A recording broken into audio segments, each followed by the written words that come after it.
to see you responding to the poll. So far, half of you have read the op-ed and only very few no's, but of course it's early on in the voting. We'll see what happens. So we are going to go through the op-ed. I think that a lot of you, even if you've read it, have probably forgotten what's in it because it's not particularly memorable. It's sort of fairly bland. It's not like full of fireworks, right? So we're going to go through the op-ed. I'm also going to take you through basically the 14 alleged assaults. I don't know if you guys know that there were 14 alleged assaults. We're going to go through them, and then we're going to just touch on a few sort of obvious commonsensical things, right?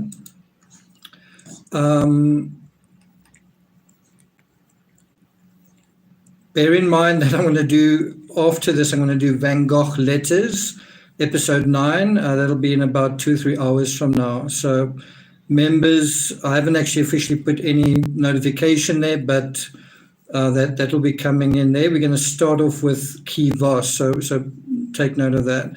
Okay, so where we are right now with the poll, if you haven't voted, make sure that you do. So far, 26% are saying you've read it, which is about a quarter of those polled. Most of you now are saying no, you haven't read it.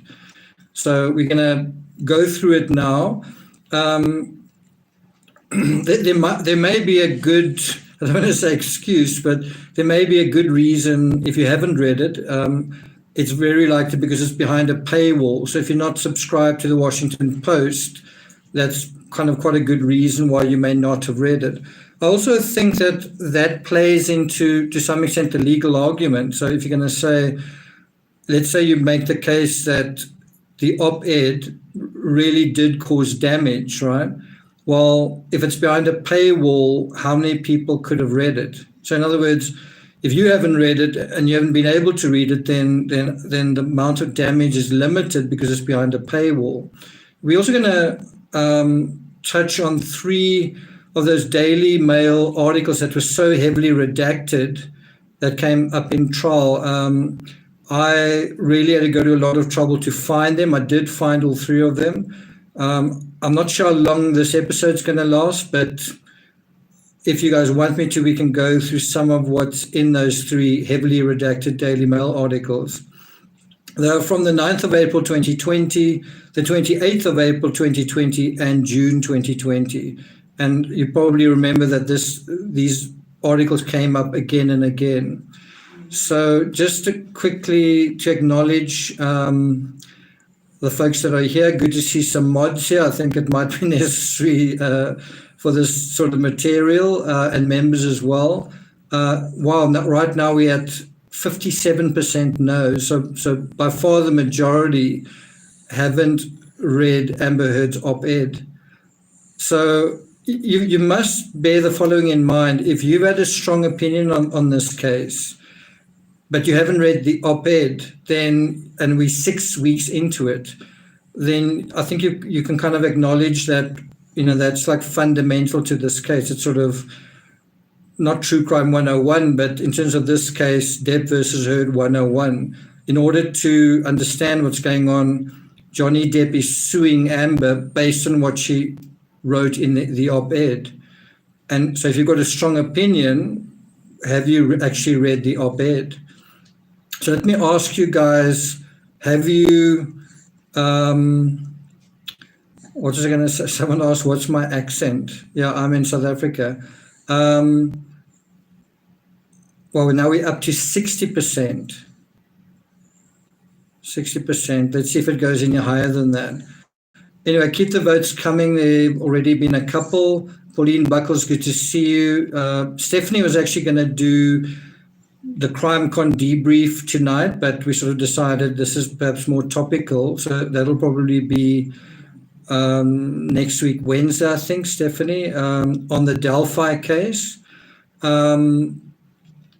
But also good to see Gene Karras, Get from Sweden, Darkness Exposed, Silentako, I'm not sure where you're from, Sagita, Norna, good to see you guys. Some familiar faces, some people that I'm not that familiar with. Gypsy Mermaid. Okay, so now we're up to 61%. Okay, so do you guys agree that it's sort of pertinent that we do this, especially now? It's pertinent, it's necessary, it's important that we deal with the op-ed, right? Laurel Weaver, good to see you as well. Darkness Exposures, I'm in the US. Are you guys ready to go through the op-ed? Cape Breton, Nova Scotia, good to see you. Okay, so the op-ed isn't very long. I analyzed it somewhere. I'm just trying to think exactly how I did it, but I remember counting the words of it, and it's something like, it's not even 1,000 words, which means it's a relatively short piece of writing. Pauline Buckle says we should dissect it. Just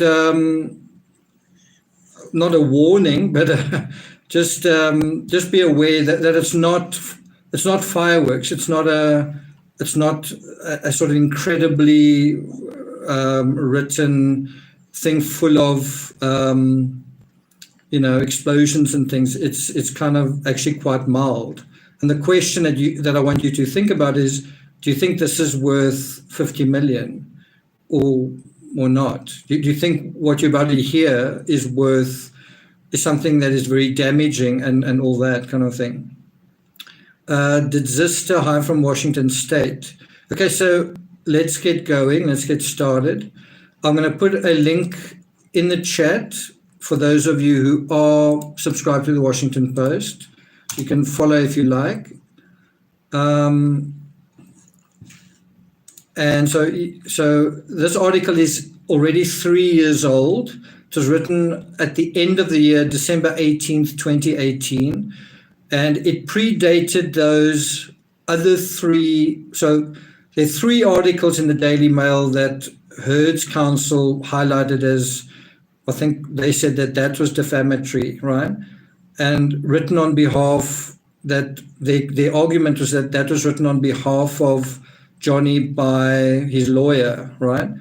And so in a way, you really want to hold up this article as, I know it's a bit simplistic, but as the sort of square of her defamation, her defamatory allegations, and then juxtapose that with the 3 from Johnny Depp's lawyer, who's quoted in these 3 articles, 9th April 2020, 28th April 2020, and June 2020, so about 2 years later. Another thing I just want to ask you, I'm going to address this a little bit later in this episode, is I want you to think about, is Johnny Depp a sort of revengeful fellow, right? I want to just think about that question. And then at the same time, do you think that Amber Heard is a sort of a revengeful lady? Do you think she's someone who's sort of, everything that goes into revenge, spiteful, you want to get payback kind of thing. And so what you really want to look at is, because part of it is actual malice. Was there malicious? Was what was said malicious, not true, and you're trying to get back at someone, right? So when we go through this Washington Post article, I want you to think about what you've seen with Amber Heard in court, the way she presents herself, the way she answers questions, and then think about, is there a sense, is there a tone of spitefulness, of revenge in the words, right? Then we're going to deal with Johnny Depp, except we're not going to really, because he didn't write anything, something was written sort of on behalf of him. Not like a full article, but certain things were quoted. And then we're going to address that question. Okay. So let's get going. Just a last look at the poll. We're now at 64% of you saying you haven't read this article. That's like just short of 2/3. So, so, so 20%, that's about 1/5, say that you have read it. Okay, so here we go. As I said, it was written about 3 years ago, December 18, 2018. It'll be obviously 4 years ago at the end of this year. And it is written under the Washington Post banner. It's on the Washington Post. And then it says, opinion. Amber Heard, I spoke up against sexual violence and faced our culture's wrath. That has to change. So the title of the article is, I spoke up against something, not a person, but against something. And then she's also saying, and then something happened to me. Oh, now remember, I compared this article to the Sun article, the one that led to the lawsuit. And this article was even shorter than the wife beater article. So Johnny Depp took the Sun to court based on this article. I'm just going to put it in chat so you guys can see. You guys don't need to read this article right now. Just bear in mind, this article was longer than Amber Heard's. It's got a picture of Johnny Depp in the article. It's got a picture of Amber Heard, of injury to her face, or what appears to be an injury to her face. And it also kind of has in the headline to the article, like, how can J.K. Rowling be happy casting Johnny Depp in a particular movie? So in the title of the article is Johnny's name. In the picture to that article is a picture of Johnny. And the writer's literally saying, kind of asking for Johnny to be axed from a particular role, which I think he ultimately was. I could be wrong, but anyway, this was written June 2018. I'm not actually sure. I know he acted in 2 of the Fantastic Beasts movies. I'm not really someone who watched them particularly. I've watched some of them. I think he was axed from the last one, the one that's showing right now. I'm just trying to see what they called it.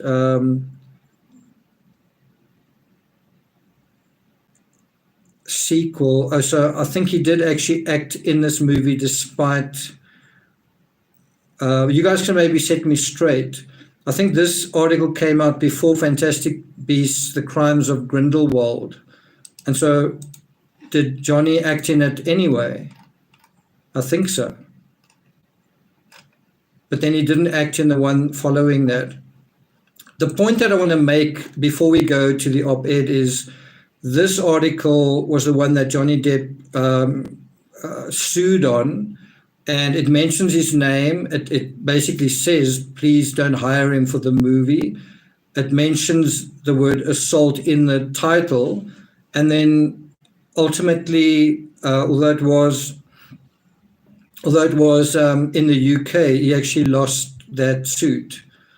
So this is a very sort of explicit article, and he nevertheless lost his suit against them. Now we're dealing with Amber Heard's article in the Washington Post, where she doesn't say anything, she doesn't mention Johnny Depp's name, but she does say, I spoke up against sexual violence.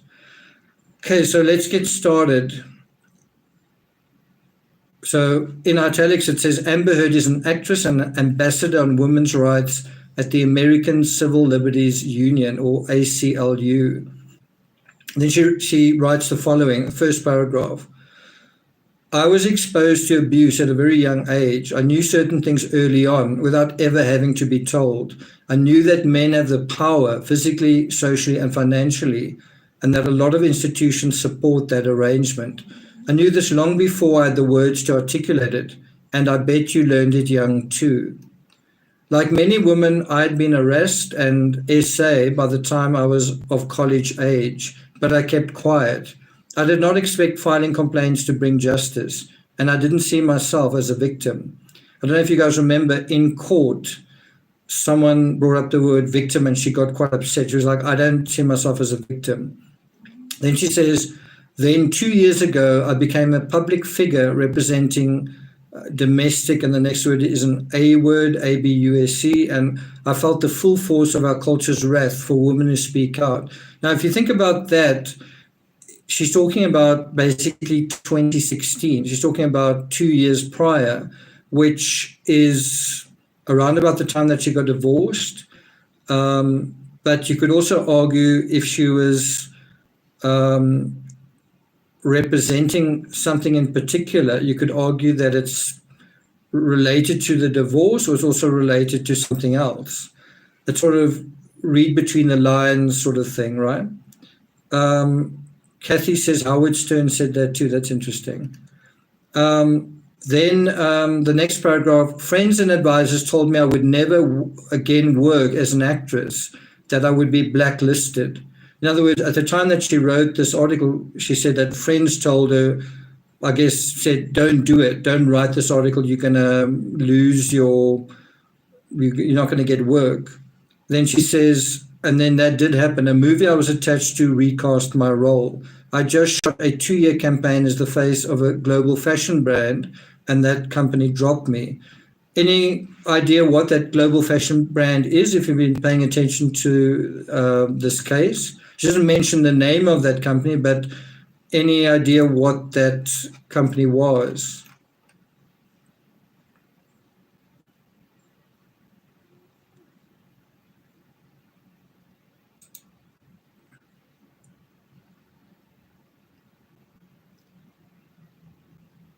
L'Oreal. Good one, Git.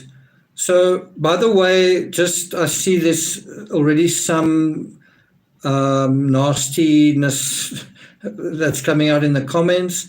You must be new to the channel if you being nasty. We're quite a nice group of people here, and we try and think about all of this objectively and sensibly. So please do try and do that without using insulting words or whatever. Okay. Yeah, so L'Oreal. So she doesn't even refer to L'Oreal, right? So as I say, this op-ed isn't full of fireworks at all. It feels very general in a way.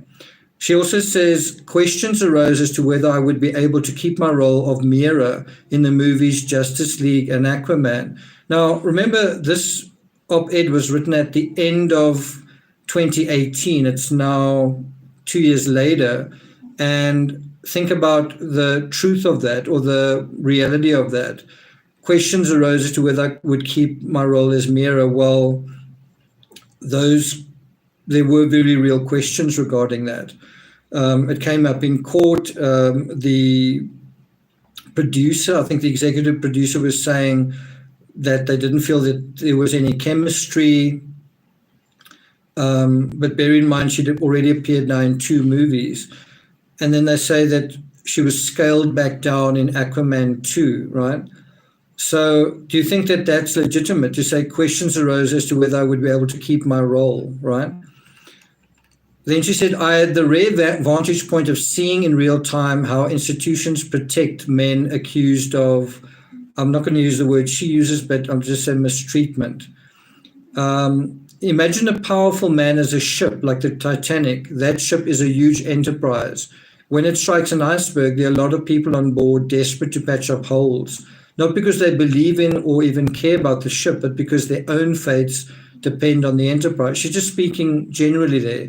She's saying, in a symbolic sort of way, she's saying a big celebrity. Well, she doesn't say celebrity, but if you think about a very powerful person, someone who's very rich, someone who's got a lot of clout and owns a lot of properties and so on, there's a whole staff that is associated with that person.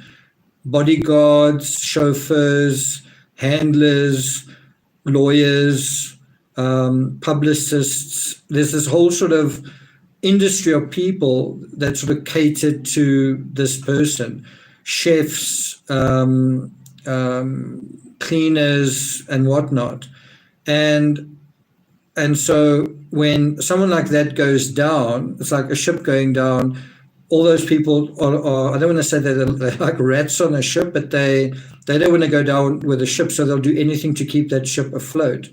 If you do think about that in the sense connecting with a celebrity, you can imagine all the people that have jobs as a result of that celebrity. So it would be agents, again, sort of publicists, certain journalists, perhaps, certain, I mean, I don't know, people that are living with you. Anyway, that whole sort of retinue of people that are associated, that are in your orbit, are going to lose their livelihoods because you've lost yours, right? So I think that's quite a good analogy here, but again, she's not very specific about what she's talking about.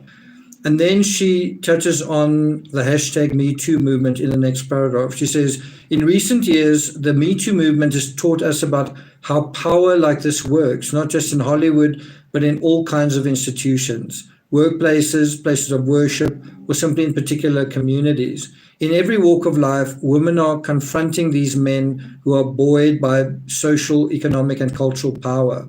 All these institutions are beginning to change. And I must say, I think one's got to really ask the question, are they?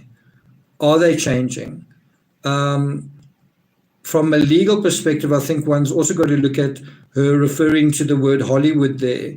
Is that a clear sign that she's referring to Johnny Depp? Bear in mind, she is a Hollywood actress, so, right?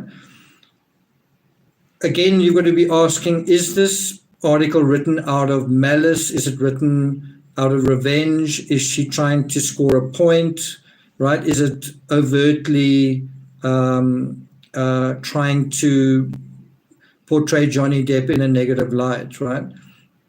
Anyway, she writes here, we are in a transformative political moment.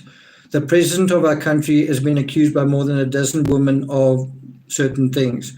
Outrage over his statements and behavior has energized a female-led opposition. Now, just that particular statement, I can see how it could create everyone who is a Republican or who, like Donald Trump, would say, I don't like Amber Heard. So that's already going to be a very divisive comment.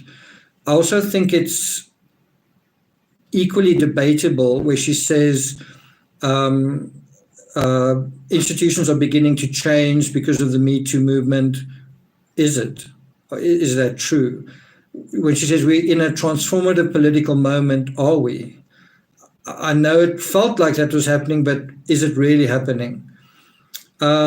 She goes on to say, outrage over his statements, meaning this particular president's, and behaviors energized a female-led opposition.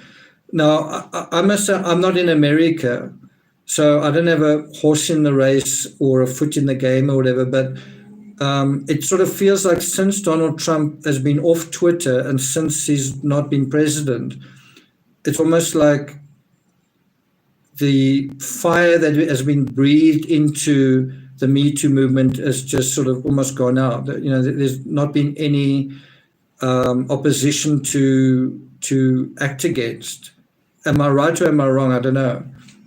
It just seems like that outrage has dissipated since Donald Trump has not been kind of in the limelight. Anyway, she goes on to say, Me Too started a conversation about just how profoundly sexual violence affects women in every area of our lives. And last month, more women were elected to Congress than ever in our history, with a mandate to take women's issues seriously. That part seems to ring true. She goes on to say, women's rage and determination to end sexual violence are turning into a political force. Now, while I agree with that to some extent, I've got to say, and I've tried to remain unbiased and objective, tried to, whether I have, I don't know. But one thing that I've noticed is it feels like the Me Too movement didn't show up in terms of Amber. Either they said, you may want to be affiliated with us, but we don't want to be affiliated with you. I don't know. But it just seems like I didn't put up an awful lot of commentary. I did put up quite a bit, and then I got sanctioned, but I certainly didn't feel Me Too showed up to defend Amber. So if she wanted to be associated with them, and hashtag Me Too comes up at least twice in this article, maybe she wants to be associated with this powerful movement. And maybe she saw it in a strategic way to leverage her brand and to gain, almost to supercharge her celebrity by attaching it to this particular thing.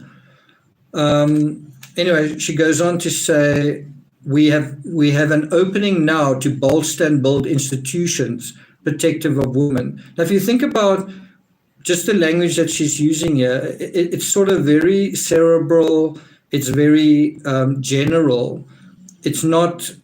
She doesn't seem to be mentioning a single incident that she experienced. It's all in very general terms. She doesn't say, on that date, in that place, X happened to me. It's just not there, right? She's also she's talking about political things. She goes on to say, and by the way, we're very close to the end now, so there's not much left of this article, but she says, for starters, Congress can reauthorize and strengthen the Violence Against Women Act. So now she's talking about law. She talks about it was first passed in 1994. The act is one of the most effective pieces of legislation enacted to fight DV and SA. It creates support systems for people who report abuse and provides funding for rape crisis centers, legal assistance programs, and other critical services. It improves responses by law enforcement and prohibits discrimination against LGBTQ survivors. Funding for the act expired in September and has only been temporarily extended. Now, I think you'll agree with me that this article kind of sounds kind of boring. It's about legislation, it's about politics. I'm not saying what she's talking about isn't important, just that it feels, it's just my opinion, it feels less exciting than the Depp versus Heard trial, doesn't it? It sort of feels like, okay, am I missing something here? And now you must bear in mind that Johnny Depp apparently read this and felt this is about me and that's unacceptable. And I want 50 million based on what you said here. From reading between the lines saying, you're obviously referring to me. This is obviously in reference to me, right?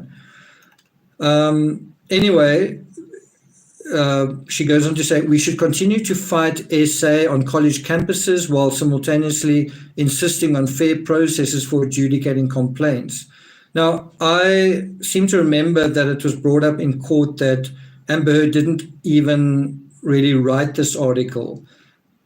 I guess she contributed certain thoughts and ideas, but basically you can kind of tell that this isn't the way that she would speak, and not the way very many people would speak. To say simultaneously insisting on fair processes for adjudicating complaints.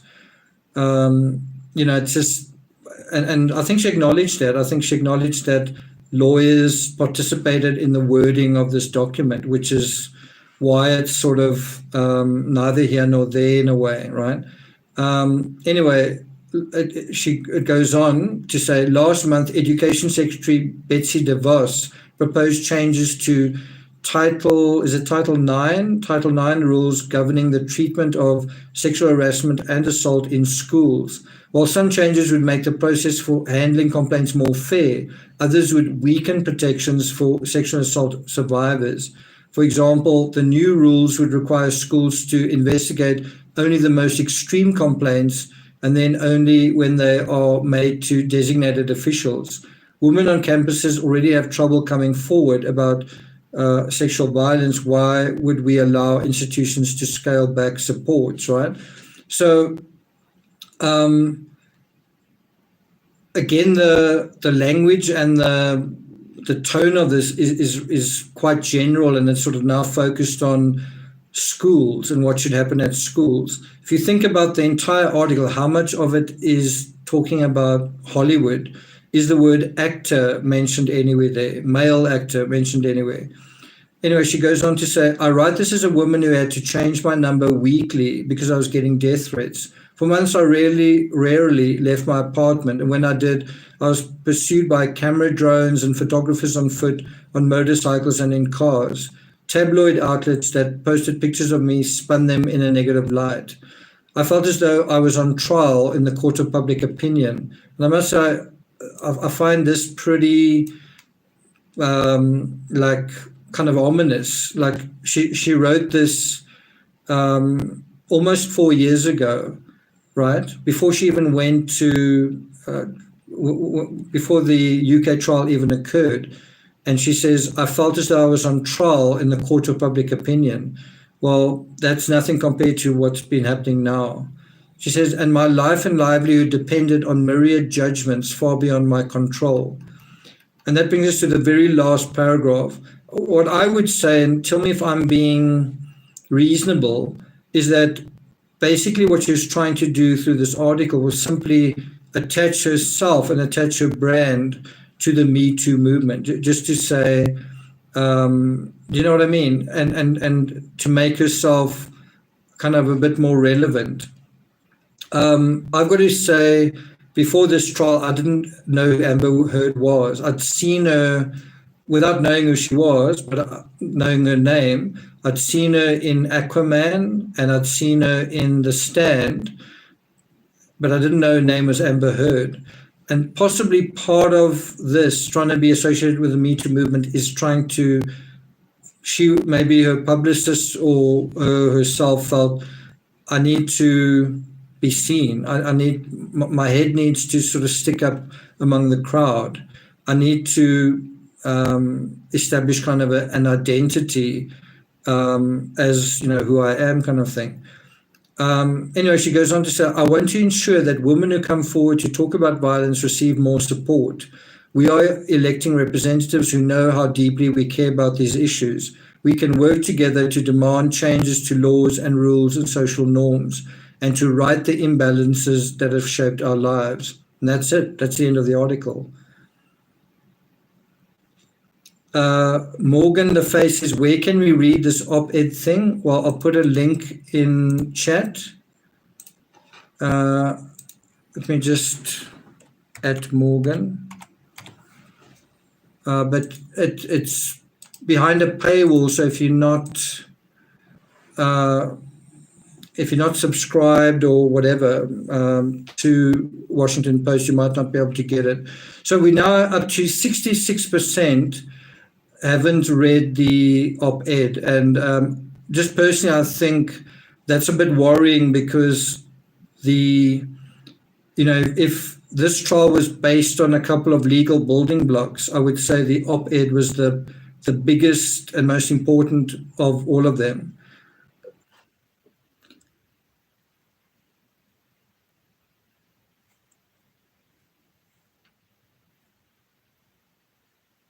Can you guys see me?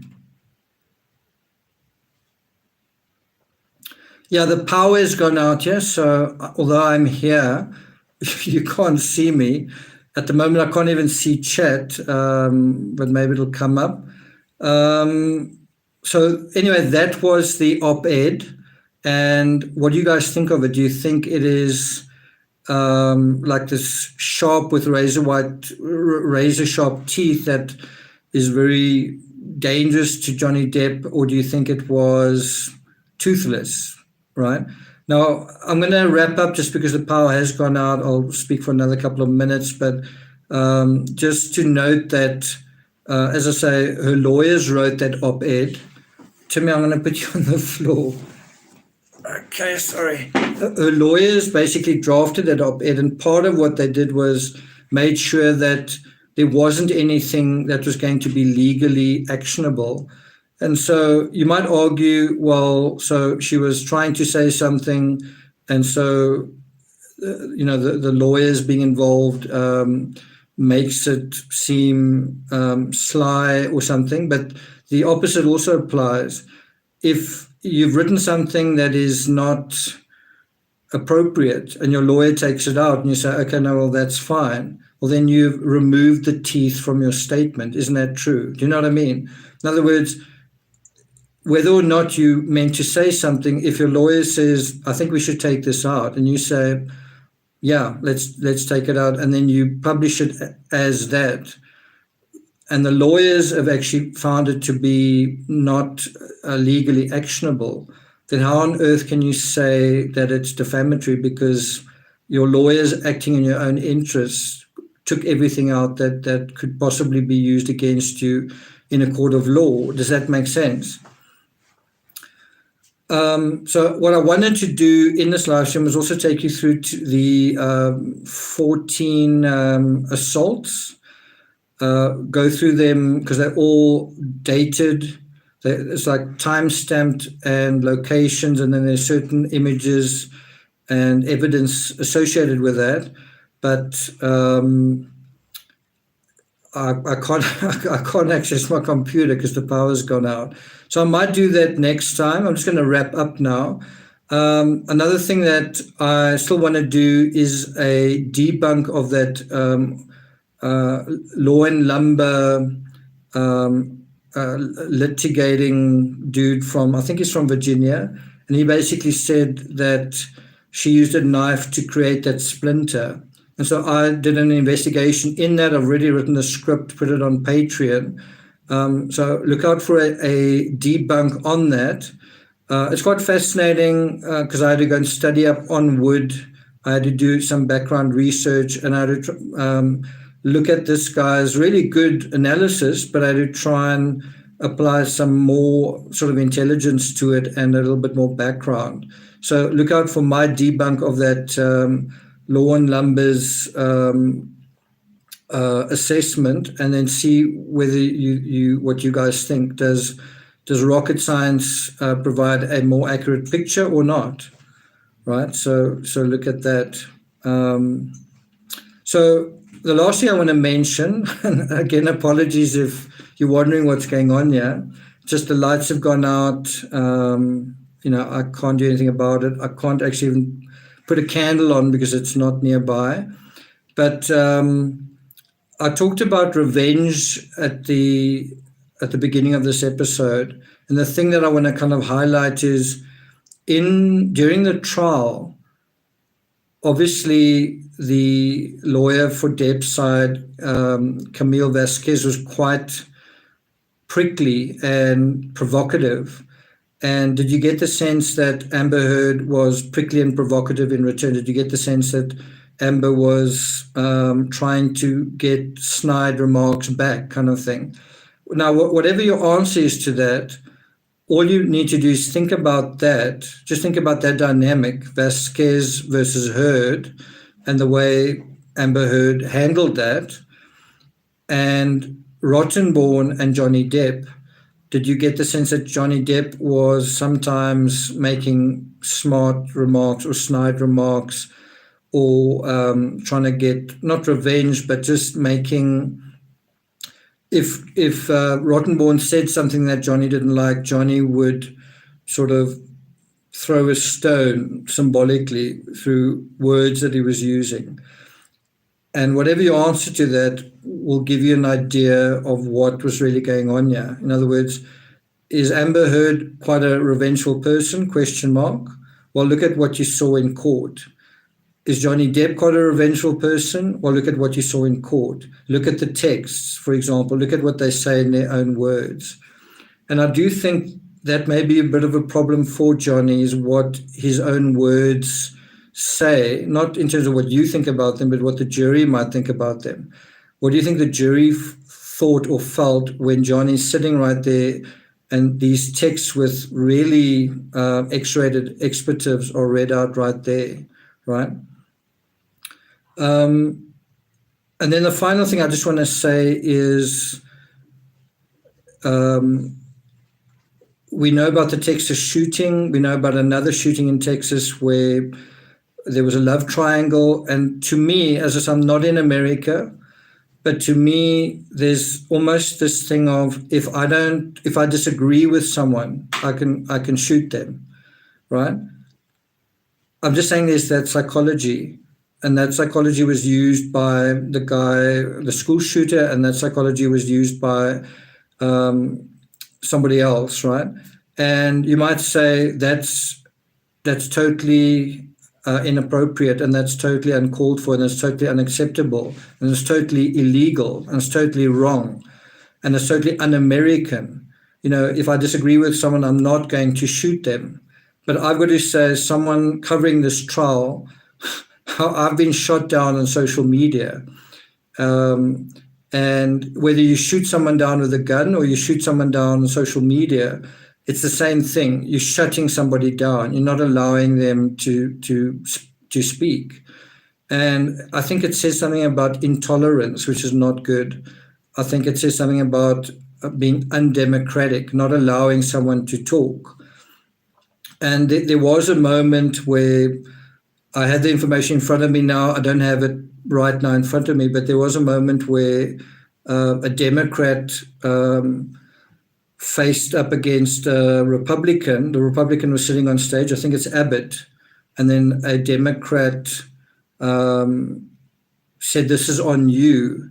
And a man behind him stood up and sort of pointed his finger at him and shouted over him. What was literally happening there was, on a debate about this shooting where someone had shot someone else, a man was shooting another person down with words, right? He was shooting down another person with words. And I just think that is very emblematic of what's happening everywhere. I don't think it's American. I think it's happening everywhere. And, I think we've lost our civility.